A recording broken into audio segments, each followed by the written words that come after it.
Subscribe the channel and hit the bell icon for latest update. Hello friends, welcome back to फौजी के अल्फाज। आज के इस डिफेंस न्यूज के नेक्स्ट एपिसोड में हम बात करेंगे जनरल बिपिन रावत के असामयिक निधन के बाद कौन होगा नया सीडीएस, और साथ ही साथ हम बात करेंगे MH-17 V5 हेलीकॉप्टर जो भारत के जनरल बिपिन रावत के साथ दुर्घटनाग्रस्त हो गया। आई होप ये वीडियो आपके लिए यूजफुल रहेगी, तो चलिए शुरू करते हैं। Please follow our community on Telegram, Facebook and Instagram. Link in description box. General Bipin Rawat के असामयिक निधन के बाद कौन होगा नया सीडीएस? बुधवार को भारतीय वायुसेना के हेलीकॉप्टर दुर्घटना में देश के पहले chief of defence staff general Bipin Rawat की असामयिक निधन के साथ उनके कार्यकाल में 1 वर्ष शेष है ने सैन्य पदानुक्रम के शीर्ष स्तर पर एक शून्य पैदा कर दिया है। राष्ट्र का नवगठित उच्च रक्षा संगठन जिसमें सीडीएस और डीएमए के निर्माण के साथ एक आदर्श बदलाव किया, अब उत्तराधिकारी की नियुक्ति की एक नई और अभूतपूर्व चुनौती का सामना कर रहा है। अगले सीडीएस की नियुक्ति को कैबिनेट कमेटी ऑन सिक्योरिटी द्वारा अंतिम रूप दिया जाएगा, जिसकी बुधवार को इंडियन एयरफोर्स हेलीकॉप्टर दुर्घटना की खबर के बाद बैठक हुई थी। सीडीएस रावत के उत्तराधिकारी के रूप में किसे नियुक्त किया जाने की संभावना है? वर्तमान नियमों के अनुसार जो अधिकारी सीडीएस बनने के योग्य है उन्हें भारतीय सेना में 4 सितारा जनरल रैंक या भारतीय वायुसेना एयर चीफ मार्शल और भारतीय नौसेना एडमिरल में समकक्ष रैंक होना चाहिए। व्यक्ति भारतीय सेना, भारतीय वायुसेना, भारतीय नौसेना में 3 सितारा अधिकारी भी हो सकता है, लेकिन संबंधित सेवाओं में 4 सितारा अधिकारी बनने के योग्य हो सकता है। तो तीनों सेना प्रमुख और सेना के कमांडर इन चीफ IAF और नौसेना कमान पात्र हैं।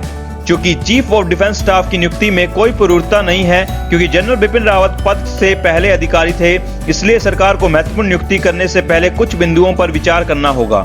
हालांकि मोदी सरकार पूर्वता की अपेक्षा करने की अपनी प्रवृत्ति के लिए जानी जाती है, और वास्तव में जनरल रावत खुद से वरिष्ठ अधिकारियों को हटाकर पूर्वता में एक विराम में थल सेनाध्यक्ष बन गए। इसलिए यह संभावना है कि जनरल रावत द्वारा शुरू किए गए महत्वपूर्ण परिवर्तनों को नियंत्रित करने की क्षमता परस्पर वरिष्ठताओं की मुद्दों की तुलना में अधिक महत्वपूर्ण होगी। सशस्त्र सेवाओं में हाल ही में चीफ ऑफ एयर स्टाफ और चीफ ऑफ नेवल स्टाफ के बदलाव को देखा है, जो वर्तमान COAS जनरल MM नरवाणे को एक अंतर से सबसे वरिष्ठ सेवा प्रमुख और एक स्वाभाविक अग्रदूत बनाता है। सूत्रों के अनुसार वह पहले ही चीफ ऑफ स्टाफ कमेटी के स्थायी अध्यक्ष के रूप में जिम्मेदारी संभाल चुके होंगे। जनरल रावत द्वारा आयोजित 3 महत्वपूर्ण बुलेट्स में से एक। ऐसे में सीडीएस पद पर जनरल MM नरवाणे के संभावित आरोहण को मामले में भारतीय सेना के पदानुक्रम पर असर पड़ेगा, क्योंकि उनकी जगह लेने के लिए एक नए COAS को नामित किया होगा। वैकल्पिक रूप से तीनों सेनाओं को वरिष्ठतम कमांडर इन चीफ में से एक उपयुक्त नाम पर विचार किया जा सकता है, क्योंकि निकट भविष्य में जनरल नरवाणे स्वयं सेवानिवृत्त होने वाले हैं।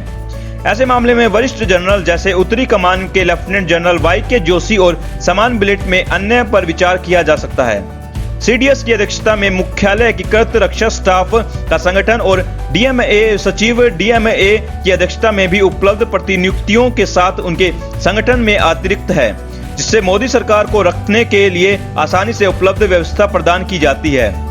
मुख्यालय IDL में वर्तमान deputy air marshal BR Krishna AVSM SC अध्यक्ष COSC के एकीकृत रक्षा स्टाफ के वर्तमान प्रमुख हैं, और अनुभवी अधिकारी में से एक नियुक्ति तक चीजों को प्रभावी होने की उम्मीद की जा सकती है। सीडीएस कौन है और पोस्ट महत्वपूर्ण क्यों है? सशस्त्र बल समुदाय की लंबे समय से चली आ रही मांग और कई रक्षा सुधार समितियों की सिफारिश सीडीएस के पद से मोदी सरकार ने अपने दूसरे कार्यकाल की शुरुआत में महसूस किया था।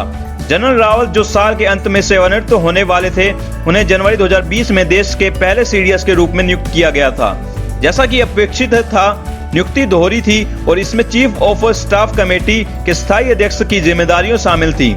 सशस्त्र बलों के बुजुर्गों के परिषद, जिसमें 3 सेवा प्रमुख और अब सीडीएस शामिल थे। हालांकि अप्रत्याशित परिवर्तन रक्षा मंत्रालय के भीतर सैन्य मामलों के विभाग का निर्माण और सीडीएस को डीएमए के सचिव के रूप में नियुक्त करना था। सशस्त्र बलों के लिए जो अब तक रक्षा मंत्रालय से संबंध कार्यालय थे, सरकार के शीर्ष नौकरशाही स्तर पर वर्दीधारी अधिकारियों को नियुक्ति देश के भीतर सैन्य मामलों में एक अभूतपूर्व क्रांति थी। इसलिए सीडीएस ने एक की समय में 3 महत्वपूर्ण पदों पर कार्य किया। सरकार ने अपने नियमों में भी संशोधन किया और सीडीएस की ऊपरी आयु सीमा को बढ़ाकर 65 वर्ष करने की प्रावधान बनाए। Mi-17V5 उन्नत हेलीकॉप्टर जो भारत के जनरल बिपिन रावत के साथ दुर्घटनाग्रस्त हो गया। भारत ने 2008 में $1.3 बिलियन की लागत से 80 Mi-17V5 का ऑर्डर दिया था। प्रारंभिक बैच 2013 में दिया गया था और अंतिम बैच 2018 में आया था। भारत नियमित रूप से प्रधानमंत्री सहित वीवीआईपी को फेरी लगाने के लिए इसका उपयोग करता है। बुधवार को भारतीय chief of defence staff general Bipin Rawat और 12 अन्य लोगों की मौत के बाद दुर्घटनाग्रस्त हुआ Mi-17V5 सैन्य परिवहन हेलीकॉप्टर रूस के राज्य के स्वामित्व वाले रोसोबोरोन एक्सपोर्ट द्वारा बनाया गया एक उन्नत विमान है। यह Mi-817 श्रृंखला के नवीनतम और शीर्ष पंक्ति पुनरावृत्तियों में से एक है। 60 से अधिक देशों के पास अपनी सेनाओं में से एक हेलीकॉप्टर के संस्करण है। हेलीकॉप्टर ने तमिलनाडु के सुलूर वायुसेना स्टेशन से उड़ान भरी थी और तमिलनाडु के कोयम्बटूर में वेलिंगटन के रास्ते में था। हमला हेलीकॉप्टर रोसोबोरोन एक्सपोर्ट के अनुसार Mi-17V5 को कार्गो कैबिनेट के अंदर या भारी स्लिंग पर कर्मचारियों, कार्गो और उपकरणों को ले जाने के लिए डिजाइन किया गया है। इसका उपयोग सामरिक हवाई हमले बलों और टोही और तोड़फोड़ समूह को गिराने के लिए भी किया जा सकता है और घायलों को फेरी लगाने के लिए इस्तेमाल किया जा सकता है। इसे हमले के हेलीकॉप्टर के रूप में इस्तेमाल करने के लिए अनुकूलित किया जा सकता है क्योंकि यह जमीनी लक्ष्यों को नष्ट करने के लिए सशस्त्र हो सकता है। इसकी आयुध प्रणाली में बिना गाइड वाले रॉकेट, तोप और छोटे हथियार शामिल हैं। रोसोबोरोन एक्सपोर्ट को हेलीकॉप्टर का गर्मी चाहने वाली मिसाइलों, भारी बख्तरबंद कॉकपिट, महत्वपूर्ण प्रणालियों और घटकों के खिलाफ आत्म रक्षा प्रणाली से सुसज्जित है और उत्तरजीवित को बढ़ाता है। Mi-17V5 को हमले के हेलीकॉप्टर के रूप में इस्तेमाल करने के लिए अनुकूलित किया जा सकता है क्योंकि यह जमीनी लक्ष्यों को नष्ट करने के लिए सशस्त्र हो सकता है। भारत ने 2008 में $1.3 बिलियन की लागत से 80 Mi-17V5 का ऑर्डर दिया था। पारंपरिक बैच 2013 में दिया गया था और अंतिम बैच 2018 में आया था। भारत नियमित रूप से प्रधानमंत्री सहित वीवीआईपी को फेरी लगाने के लिए इसका उपयोग करता है। Mi-17V5 लोकप्रिय है क्योंकि यह किसी भी भौगोलिक और जलवायु परिस्थितियों, दिन और रात, प्रतिकूल मौसम, उच्च ऊंचाइयों और गर्म परिस्थितियों में संचालन क्षमता का दावा करता है। यह बहुमुखी है, एक मिशन सॉर्टी के दौरान प्रभावी ढंग से हमला और लड़ाकू कार्यों को करने की क्षमता रखता है। यह रात में और सीमित प्रतिकूल मौसम की स्थिति में और उपग्रह नेविगेशन प्रणाली के उपयोग का माध्यम से उच्च लक्ष्य दृष्टिकोण सटीकता के बिना तैयारी के स्थलों पर उतरने की क्षमता रखता है।